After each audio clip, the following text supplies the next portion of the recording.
not one of those bright spots was Enzo versus Cesaro. No. I don't think he needs to not wrestle. I really think Enzo should stick to being a manager or scatter throughout tag matches. But aside from that, so long story short, the first match of the night was Roman Reigns versus your tag team champions Anderson and Gallows in a handicap match, and they couldn't get the job done. Roman Reigns wound up beating him via DQ with interference, which I thought was just disgusting, and I hated it. And I didn't think it was that bad, to be honest with you. Like, they didn't get pinned, and the DQ was just because they were beating on him in the ring so bad, and like they just kind of abandoned the whole tag situation, and the referee just DQ'd him after a few minutes. Like, I didn't think it's really that bad. Like, they don't come off looking bad, in my opinion, based on that. Like, it'd be one thing if like Reigns had them beat, right, and like somebody helped them out or whatever it was. Like, they just started beating on him, and the referee called for the bell. So I didn't. Well, they started beating on him because Roman was getting the better of what's his name. I don't like the way they are treating the tag team champions because, I mean, the only thing they had for the tag team titles this week was Roman Reigns. Like, there's no feud for the tag team titles right now. There's the tag team division on Raw is incredibly stale, and I also just think this match didn't do anything for anybody aside from, I guess, now your Anderson and Gallows are kind of like ass kissers, maybe. Well, I guess there's two things. One, I think they're building the tag feud. I think they're building to a three-way, right? So they've incorporated Enzo and Cass into the mix with Cesaro and Sheamus, and if Enzo doesn't kill somebody before that, and then still with the tag champs. So I think it could be heading in that direction.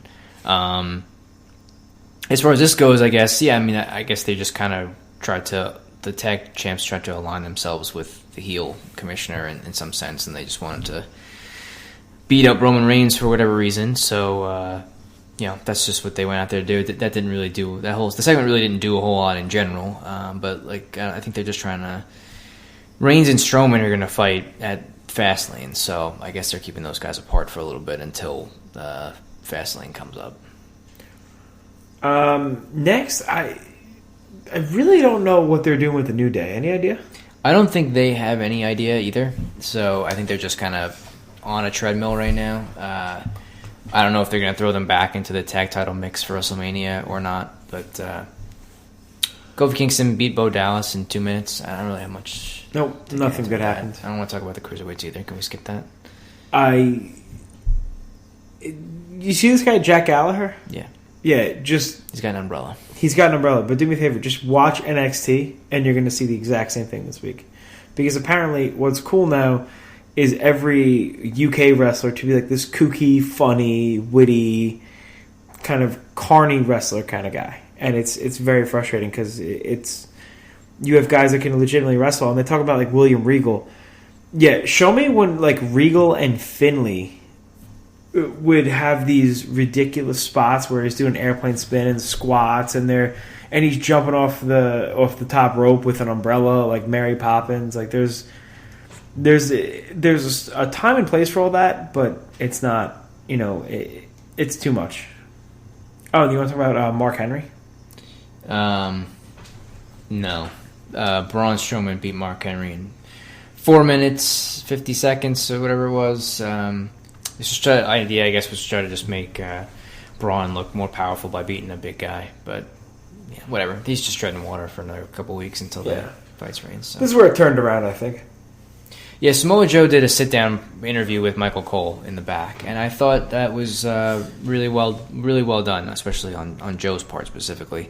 I thought he came off really well in the interview. Like, he just I don't know really to say the specifics about it. I just thought the way that he explained himself and his inflection, I guess you could say. Yeah, like his delivery of the interview, I thought was really good. He came off as like a dangerous type guy, and he's been obviously protected really, really well since he's been up for the last few weeks. He basically took out Rollins. He beat Roman Reigns in his first match on Raw, and then here.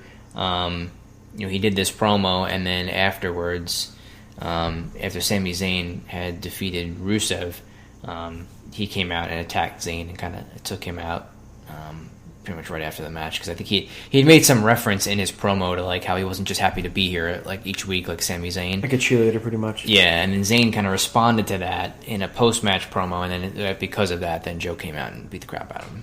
So I thought Michael Cole actually did a really good job too in the interview. Like he kept asking about Triple H, and Samoa Joe was like, "Is it about me or is it about Triple H?" Which, I mean, I wonder if they're already planting the seeds for Joe versus Triple H, kind of barring a setback from Seth Rollins. So, yeah, Joe killed it, and it was probably the best sit down they've had in quite a long time, and they both did a really good job. But like you said, it sold Joe as like a violent ass kicking machine. Sami Zayn versus Rusev was a good match. Sami Zayn played the underdog. That's really what he does. And then the reason why he beat Rusev is because Rusev got cocky, took too long to get in the ring, he hit him with the haluva kick, and then they had that Samoa Joe, come out and destroy Zayn afterwards, and that whole segment I thought was really strong. Speaking of segment, hold on, we missed it. Shocker! 3 minutes 17 seconds. Akira Tozawa and Daivari.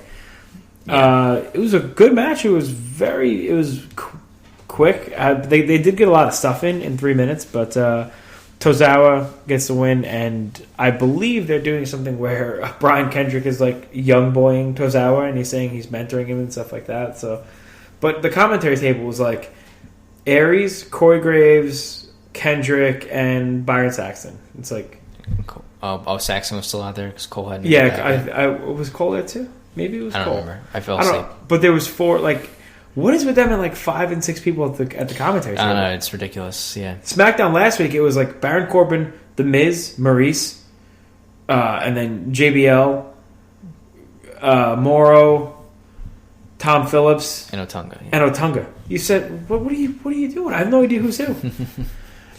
And then the Festival of Friendship. This was probably the strongest segment on Raw in quite some time.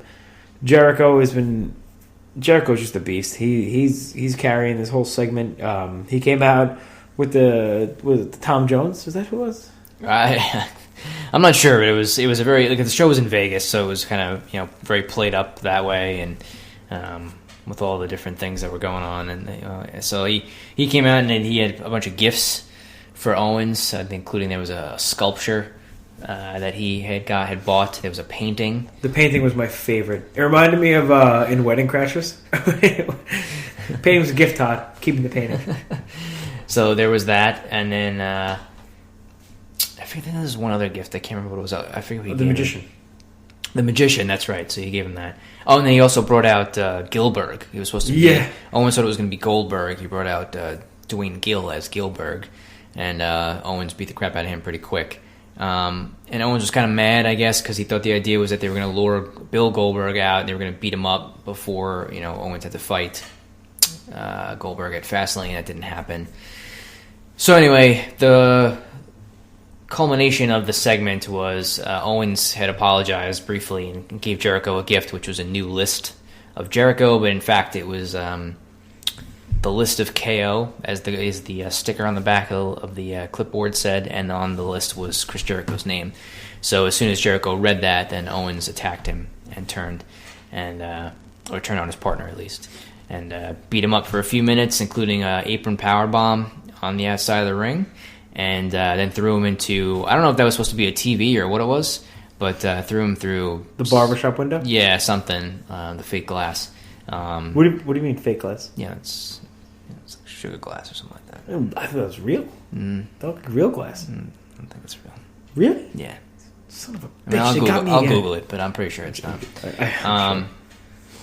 So, yeah, that was the end of their partnership. Obviously, that had been building for some time. I'll say I wasn't expecting it to happen on this show, in this segment. I was kind of thinking it was going to happen after the match with Goldberg at Fastlane. So I was surprised that it happened here. There was a brief backstage segment earlier in the show where Triple H had approached both of them and asked to talk with Kevin Owens only, and took him aside, and then we never really found out what happened with that. But then later in the show was when Owens turned on Jericho. So I don't know if there's a tie-in there or not, but I guess we'll see. I think at this point they also don't even know that yet. They're probably kind of just covering all their bases right now to see what happens at at WrestleMania. But next, it was Cesaro versus Enzo, which is I don't want to talk about it. It's just botchamania. And then main event was Charlotte versus Bayley for the women's title. Why was there a rematch? I don't. Oh, didn't she beat Charlotte in a tag match like right after the Rumble? She pinned her again. So Charlotte beat Bayley at the Rumble. Yeah. Bayley pinned Charlotte the night after. Yeah. And then Charlotte has to wrestle Bayley again the next week. Yeah, it was like a week or two later, I think. Yeah. I thought it was a good match. I didn't think it was great, but they pulled the plug on the. Well, actually, not pull the plug. They pulled the trigger. Thank you. They pulled the trigger on the Bayley Championship title reign. This is a pattern with them, obviously. Charlotte wins the pay-per-view. Sasha wins on Raw. Bayley loses the pay-per-view. Bayley wins on Raw. This kind of goes back to what I was saying about how every time something happens in the women's division, it has to be the most grandiose, oh my god, pioneering, jet-setting, breaking the mold.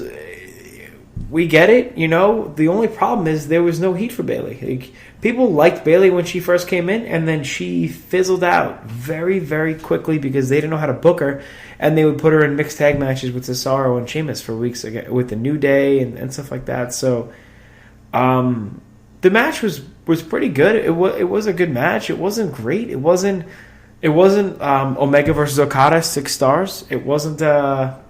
Just kidding. It wasn't even 5 stars. I would you say it was 4 stars, Joe? Maybe close. I mean, it was maybe 3.5 to 4 in that range, I guess. I thought it was good. I don't think it was as good as Sasha versus Charlotte in the I Quit match. You know, but you know, Bayley got the win and she had her moment. I just wish there was more of a build to it. I feel like they didn't do her any favors. Yeah, the Banks interference at the end, right, kind of throws it off a little. Yeah. I also read. Now, this doesn't really mean a whole lot, I guess, to us, but I guess like the viewership of Big Daddy Meltzer, of like teenage girls or something like dropped off 30-something% during the course of the show, like so nobody stayed up to watch Bayley's match. I guess he's trying to say she's not a draw for teenage girls, which is like, okay, I don't know that it really matters to me that much, but. Do you know why? Because this match started at like 10:58. It was late. Yeah, it was late. So I mean, I don't really put a lot of stock. Shut up, Meltzer. Just shut up. It is. God. Anyway, what did you give the show? C-. You? Wow, C-. Yeah. Bold. Strong. I'd probably go C. Right? There's a couple things I liked. See, I was trying to give it a higher grade for the segment, but I just felt like there was nothing redeemable. The main event was slightly above average, not remarkably average like Dane Bailey, but just slightly above average. And the rest of it was forgettable aside from the Owens thing. So, I mean, the main event was good. The Samoa Joe promo was good, right? The Zayn match was pretty good. I think those are the things that stand out for me as stuff that I thought was good on the show. So, but like that's like what 3 or 4 segments on the whole thing. It's like what, maybe 30 minutes tops. Maybe a little more, but yeah, I mean it's just thereabouts. So, anyway. I actually gave the whole show such a bad rating because of Enzo's inability to take an over the top rope bump. Doesn't help. Yeah, it does not help at all. Anyway, but before you forget, actually before I forget, because it's getting a little late here, this show, as always, is brought to you by the Damage 365 Radio Network. This is former WWE superstar Damian Sandow, now known as Aaron Stevens, and you're listening to Damage 365 Radio. Keep it tuned. You're welcome. Now, next, and well, we'll touch on some other things, but quickly we have the Smackdown recap this week. Smackdown, as always, they're kind of following the formula. It's really a 3-match show. That's what they seem to be doing. In each match gets a decent amount of time. This week, was kicked off with Bray Wyatt, and I thought it was good. Bray Wyatt might be the biggest face they have on the show, which I'm not sure if they're trying to do that. I really don't know. I don't know if they know if they want Bray Wyatt to be a face or a heel, but you have 10,000 people chanting "You deserve it" at your heel. No, you have him chanting at your face and Bray Wyatt, and he came out. He cut a good promo. Welcome to the Welcome to the era of Wyatt, I think, and then. Out comes John Cena to a chorus of boos as per usual. Out comes AJ Styles, both claiming they want a rematch. So, what does Teddy... not Teddy Long. Well, maybe. What does Teddy Long do?